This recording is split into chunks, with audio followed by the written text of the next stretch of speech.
Welcome to Okoboji Broadcast. So glad to have you here with us today. You know, I've got one of my great sponsors, Bethany Brands from Brands Law Office in Spirit Lake with us right now. And yeah, we're talking about how COVID-19 has affected the legal system and the justice system. And Bethany, welcome. Thank you from you and your lovely home here in Spirit Lake. Thank you so much, Jeff. You know, it was just 4 weeks ago that we were at my office, and I think that was Friday the 13th, and there wasn't a whole lot of this going on yet. We hadn't even had the recommendations for school closures yet. So, yeah.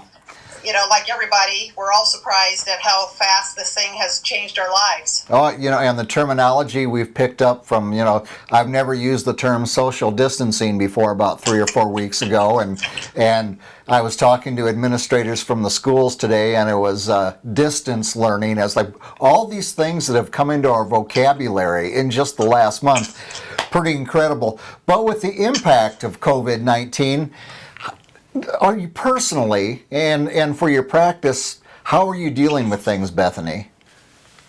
One of the things that we have done, and I think that a lot of the attorneys have done, is stopped having clients come in to our offices. Yeah. That doesn't mean that we're not working behind the scenes.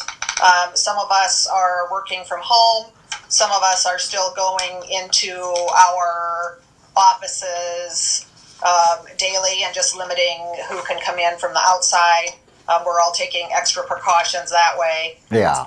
And so one of the things that has happened across the state is attorneys across the state and across the country have learned to find new ways to communicate with their clients and to get things done. Sure. Well, you know, if it's something as simple as, you know, reviewing documents or a contract, you can do all that via email or whatever. But if someone really needs a quote-unquote face-to-face with you, they can do exactly what we're doing right now with the FaceTime, or the Zoom meetings have become huge. Right, and that's what I have started offering to my clients. And one of the things that I just had never taken the time to learn to do before was to learn how to adapt my documents to add a space for an electronic signature. So now instead of having them come into my office to sign something, I can email it to them and they can sign it on their phone and send it back, and it actually takes less time. And so there's some enhancements that we've been forced to learn to use that will go forward into the future. We're all getting an education. There's no doubt about that. Now, as far as with you know, the court system, the judicial system, and I know personally a little bit of what's because I actually was called for jury duty in March, and I called in on Mondays at 5 o'clock the first 2 weeks, and after that I called Missy at the courthouse and said, do I need to still, after they had locked the courthouse, do I need to still, no, you don't need to keep calling in. So, you know, Dickinson County Courthouse is shut down. I assume every courthouse in the state of Iowa and beyond is shut down. So what has this done to the judicial system and the legal system here in Iowa? Well, even though the courthouses are closed to the public, the judicial system is still working. The judges are still working. Many of them are working from their home offices. The clerk of court's office still has their personnel. Yeah. Some of them are working from home. A few of them are coming into the courthouse. Documents are still getting processed. Documents are still getting filed. Right. We're actually still having court dates, and just the way we do them looks different. So what our Supreme Court has done, at the very beginning, they issued an order pushing all jury trials out until the middle of June, and doing some other, just generally an order postponing a lot of things. Right. And then they loosened some of our rules for when we would have to have in-court appearances, allowing us to do them telephonically or by video conference. Okay. Since then, they've continued to develop what our response has been, now that it looks like it's going to last a lot longer than all of us had hoped at the beginning. And so last Friday, they put out an extensive scheduling ruling of just saying what various things are going to look like for the next several months into the first week in August, and gradually bringing personal contact back in, with jury trials being the last thing that are going to be added back. Is And this so, is this going to give you the entire court system a huge backlog to try to catch up on after things, quote unquote, are kind of normal again? I think to a certain extent, yes. And that's why we're all committed to keeping as many things going in the interim as we can. And a lot of us are finding that we don't have a lot of new work coming in. But I know I have plenty of existing work and cases that I can work on trying to finish up.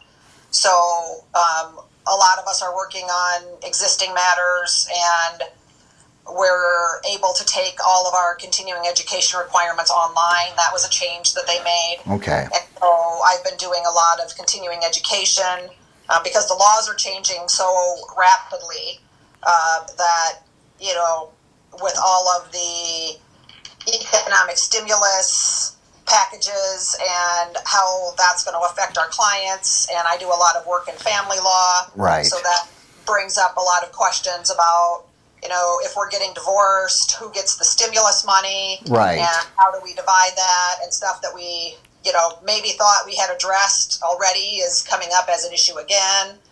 And so there's child custody exchange issues that are coming up that we're having to navigate. So there's still plenty of things going on. I haven't been bored, that's for sure. Your plate is full, Bethany. But it looks different because we're not leaving our offices to go out to meetings and out to meet with clients and out to court appearances. We're sitting in our offices and learning to do them by phone, or learning to adapt the paperwork that we need to get the same things done. Amazing how adaptable we can be when we're absolutely pushed in the corner to adapt. Well, I know there's a new legal advice hotline and website. What are the purposes of these, Bethany? Iowa Legal Aid is the entity that represents the low-income Iowans. Okay. So they now all of a sudden are experiencing a flood of new intakes because of all of these same issues, unemployment issues and eviction issues and housing and domestic abuse. And so they have partnered with the Polk County Volunteer Attorneys and with the Iowa State Bar Association, and they've established a COVID-19 Iowa Legal Hotline. Okay. And so Iowa Legal Aid is staffing it. And so the 800 number that you call goes to an office staffed by legal aid. I think it's designed to be, you have to leave a message and then someone will call you back. So it's a callback service. And so you leave your name and a description of what your concern or your legal issue is. Then somebody from Iowa Legal Aid calls back, and they screen the people that meet their income criteria, and they service those people. And the rest of them, they are putting on a list to those of us who have volunteered to be to give some help to the people that don't meet the legal aid criteria. Okay. So every day I get a list of questions that have come in to the hotline, and I can look at that and I can select the areas, the questions that I feel comfortable answering. Right. And then they provide me with the information and callback number, and then I can call them back and give them just a limited answer to their question. I see. And I've got that number on the screen, 1-800-332-0419, and that the times that you're supposed to call is between 9 a.m. and 4 p.m., and that's Monday through Friday. Right. And just, I just want people to be aware that it's a callback number, so you'll just have to leave a message, and somebody will call you back as soon as possible, but they have been flooded with calls, and they're working hard to triage those and to get those answered and to get those distributed to us in the private bar that are helping them out also. Okay. And there's also websites available, is there not? Yeah, the Iowa courts, iowacourts.gov is the state of Iowa court site. Okay. And so all of the Supreme Court orders that are affecting the delay of proceedings and when different things are going to resume and all of the rule changes, there's a link on the homepage to their website. Okay. So you can go there. It's the top link, and you can see what they have all done for changes. And then every week they are posting a summary of what the changes were the week before. Okay. This last order was pretty comprehensive. They had initially issued things in piecemeal, a series of short orders, I think about 7 of them, and last Friday they consolidated them all into one document, and then there's a separate document that talks about children and families and juvenile court proceedings. Okay, all right. And that's iowacourts.gov, and should backtrack to the hotline. There is a website for that, which is iowalegalAid.org as well, correct? Correct. Yep. Okay, all right. Wow. We're all changing gears and calling an audible at the line of scrimmage. So, Bethany, anything else that you need to get out there, Bethany? Not at this time. I'm sure in a month when we talk again, there will be a lot of new things developing, and hopefully we've gotten further back into connecting with each other in person. Yeah. But, it's exciting and challenging and frightening all at the same time. So lots of mixed emotions going on out there. So I guess the only thing I want to put out there is, just because the courthouse doors are locked doesn't mean that attorneys and the court system is shut down. Right. We're still here. We're just working differently.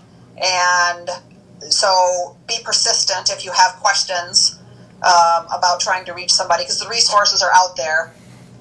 So they can still contact you at your law office, and your phone number and email, Bethany, or website. My office phone number is 712-336-2121. Okay. And my website is www.brandslawoffice.com. And I think there's a link on there that if you to send me an email, I'll double check that when we get off this call. Okay. But I'm accessible, and I generally at least stop in the office for a while every day and pick up what I'm going to be working on next and oversee things. So very good. Well, it's a comfort to know that the judicial system is still rolling, and that our lawyers and yourself in particular still keeping the good work going. So I thank you on behalf of everybody for that, Bethany, and thank you so much for joining us today. Very good. We'll talk to you next month. All right, my pleasure. Bethany Brands from Brands Law Office joining us as a great sponsor here for Okoboji Broadcast. We thank her for being with us. We thank you for watching us right here on Okoboji Broadcast.